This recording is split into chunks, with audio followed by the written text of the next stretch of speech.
या स्वातंत्र्यवीर सावरकरांच्या जयंतीच्या निमित्तानं आमचे आमदार कॅप्टन तमिल सेल्वनजी यांनी एक कौशल्य विकास केंद्र जे तयार केलेलं आहे त्या कौशल्य विकास केंद्राचं उद्घाटन मुंबई शहराच्या प्रथम नागरिक महापौर रितू तावडेजी आणि महाराष्ट्र राज्याचे कौशल्य विकास मंत्री मंगलप्रभात लोढाजी यांच्या हस्ते आज पार पडलेलं आहे। आजूबाजूच्या परिसरातील आणि सायन कोळीवाडा विधानसभा मतदारसंघातील तरुण तरुणींकरता हा एक खूप चांगला उपक्रम आहे, जेणेकरून ॲडेड स्किल्स या आपल्या इकडच्या तरुण तरुणींना या ठिकाणी शिकता येतील आणि या तरुण तरुणींना एम्प्लॉयबल करण्याच्या दृष्टिकोनातून या ठिकाणी घेतलेलं एक फार मोठं पाऊल आहे। त्यासाठी मी आमदार कॅप्टन तमिल सेल्वनजी यांचे अत्यंत मनापासून अभिनंदन करतो। संजय राऊत यांनी टीका करताना असं म्हटलेलं आहे की नरेंद्र मोदी यांनी सांगितलं की भरपूर पाणी प्या, पण 17% केवळ पाणी पुरवठा असताना अशा पद्धतीनं हे कसे काय सांगू शकतात आणि पाणी प्यायचं आणि मग त्यामुळे इंधन बनवायचं का, असाही टोला त्यांनी। महाराष्ट्रातल्या राजकारणाचा विदूषक रोज काय बडबड करतो याच्यावरती प्रतिक्रिया देण्याची आवश्यकता मला वाटत नाही। विधान परिषदेच्या सीएनजीच्या दरात वाढ झालेली आहे, पेट्रोल महागलंय, डिझेल महागलंय, यामध्ये आता पाणी इंधन करायचं का? मी आधी जे सांगितलं ते तुम्ही कदाचित ऐकलं नाही की महाराष्ट्रातल्या राजकारणातला विदूषक रोज काय बडबड करतो याच्यावरती प्रतिक्रिया देण्याची आवश्यकता किंवा माझा आणि तुमचा दोघांचाही वेळ घालवण्याची आवश्यकता मला वाटत नाही। विजय वडेट्टीवार म्हणतात की देशात लॉकडाऊन सारखी स्थिती निर्माण होऊ शकते, आरसी बुक बघून इंधन देण्यात येत आहे। ज्या काँग्रेस पक्षाला आता लॉक लावण्याची वेळ आलेली आहे त्या काँग्रेस पक्षाचे नेते काय बोलतात याकडे लक्ष देण्याची आवश्यकता नाही।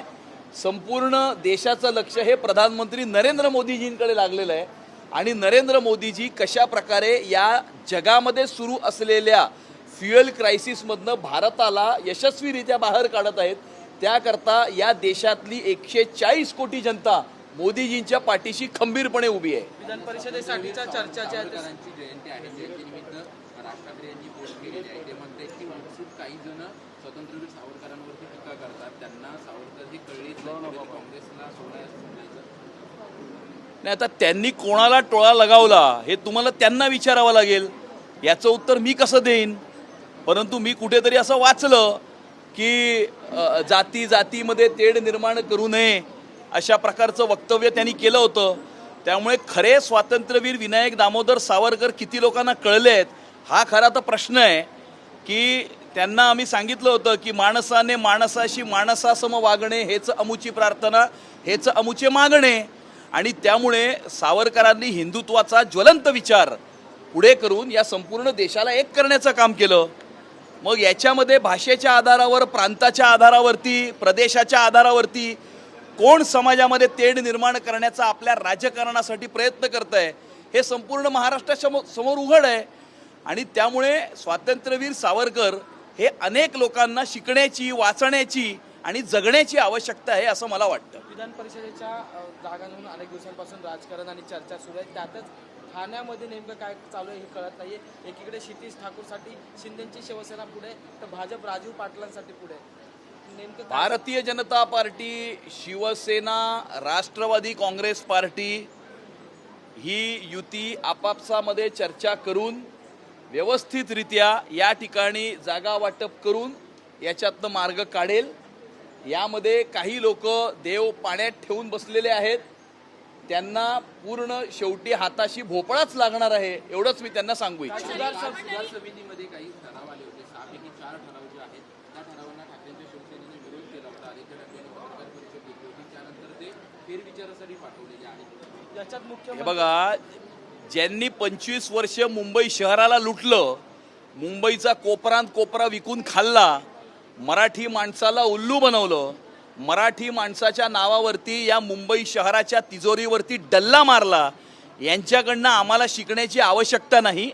सन्माननीय मुख्यमंत्री देवेंद्र फडणवीस साहेब हे प्रत्येक गोष्टीकडे जातीने लक्ष देत असतात। देवेंद्र फडणवीस साहेब हे प्रत्येक गोष्टीकडे त्यांचं लक्ष असून या ठिकाणी मुंबई महानगरपालिकेमध्ये कुठलीही चुकीची गोष्ट ही ते होऊ देणार नाहीत। उद्या मी जरी चुकीचा वागलो तरी मलाही घरी पाठवण्याचं काम सन्माननीय मुख्यमंत्री करतील। आणि त्यामुळे कुणी टीका केली किंवा कुणी प्रेस कॉन्फरन्स घेतली किंवा कुणी काय उपदेश दिले याच्याकरता ते प्रस्ताव परत पाठवण्यात आलेले नाही आहेत। ते प्रस्ताव फेर विचाराकरता परत पाठवण्यात आलेले आहेत। त्या प्रस्तावांवरती पूर्णपणे माहिती घेऊन त्याचा पूर्ण अभ्यास करून मुंबईकरांच्या हितामध्ये जे असेल अशाच प्रकारचा निर्णय महायुतीच्या मार्फत या ठिकाणी घेतला जाईल. त्यामुळे मुंबई शहराला विकणाऱ्यांकडनं उपदेश घेण्याची आम्हाला आवश्यकता वाटत नाही. त्याला जोडून आहे की मिलिंद नार्वेकर म्हटले की मी माझं मुख्यमंत्री देवेंद्र फडणवीस यांच्यासोबत या संदर्भात चर्चा झाली आणि त्याच्यानंतर मुख्यमंत्र्यांनी हे प्रस्ताव मागे घेण्यासाठी मग सांगितलं. मी तुम्हाला जे सांगितलं तेच मिलिंद नार्वेकर सांगतायत. याचाच अर्थ हा होतो की सन्माननीय मुख्यमंत्री जातीनं प्रत्येक गोष्टीकडे लक्ष देतात, मुंबई शहराकडे त्यांचं बारीक लक्ष आहे. त्यामुळे मिलिंद नार्वेकरजींनी हे तुम्हाला सांगण्याच्या ऐवजी त्यांच्याच पक्षाचे नेते आदित्य ठाकरे यांना ही गोष्ट सांगावी आणि समजावून सांगावी की कशा प्रकारे मुख्यमंत्री मुंबई शहराला पुढे घेऊन जात आहेत. मनोज जरांगे 30 तारखेपासून पुन्हा एकदा आंदोलनाला बसण्याच्या भूमिकेत आता नुकतीच पत्रकार परिषद त्यांनी घेतलेली आहे. पुन्हा एकदा मराठा समाजासाठी आंदोलन करतील असं ते म्हणतात. हे आंदोलन मराठा समाजासाठी नसून हे आंदोलन महाराष्ट्राचे सन्माननीय लोकप्रिय मुख्यमंत्री देवेंद्र फडणवीसजी यांना टार्गेट करण्यासाठी आंदोलन आहे. आणि त्यामुळे एक कुठलीही व्यक्ती अशा प्रकारे मराठा समाजाचा नेता होऊ शकत नाही. मराठा समाजाचे अनेक नेते आहेत. मराठा समाजाला या महाराष्ट्रामध्ये खऱ्या अर्थानं न्याय कोणी मिळवून दिला असेल तर तो सन्माननीय मुख्यमंत्री देवेंद्र फडणवीसजी यांनीच हा त्या ठिकाणी मिळवून दिलेला आहे. ज्यामुळे असंख्य मराठा तरुणींना या ठिकाणी नोकऱ्यांमध्ये आणि शिक्षणामध्ये आरक्षण प्राप्त झालेलं आहे. ते देवेंद्रजींच्या प्रयत्नांमुळे प्राप्त झालेलं आहे. सूर्यावरती थुंकल्यामुळे सूर्याला काही फरक पडत नसतो, ती थुंकी आपल्यावरती परत येत असते.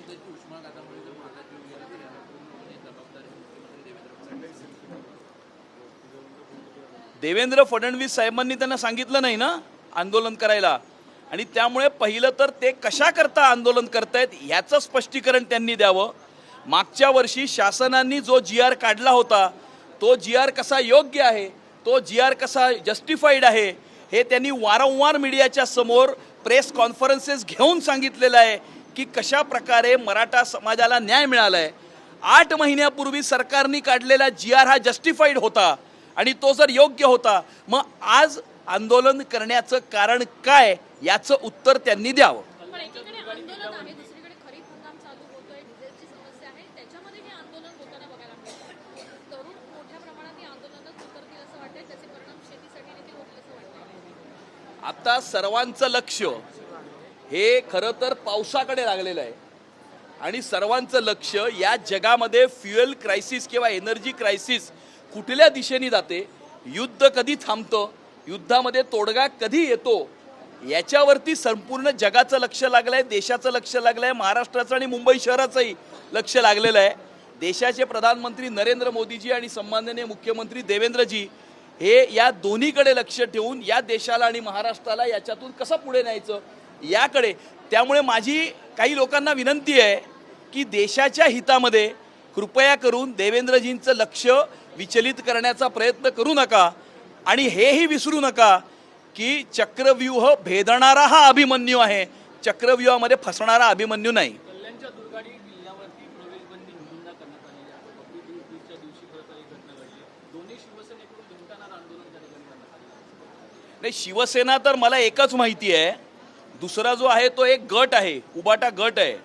आणि त्यामुळे हिंदू हृदय सम्राट शिवसेना प्रमुख बाळासाहेब ठाकरेंचे विचार पुढे घेऊन जाणारी एकच शिवसेना आहे ज्याचे मुख्य नेते एकनाथजी शिंदे आहेत. आता दुसरा जो एक गट आहे त्या गटानं तर या संपूर्ण मुंबई शहराला आजूबाजूच्या परिसराला MMRला हिरवं करण्याचं काम हे त्यांनी जे सुरू केलं होतं. त्यामुळे ते कशासाठी आंदोलन करतायत हे मला माहीत नाही.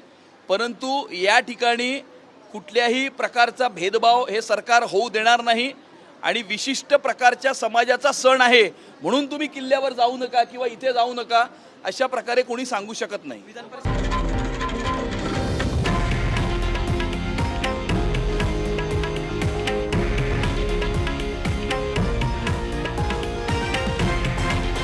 हे आहे देशातील नंबर 1 न्यूज नेटवर्क आणि आपण पाहत आहात TV9 मराठी, एकमेव.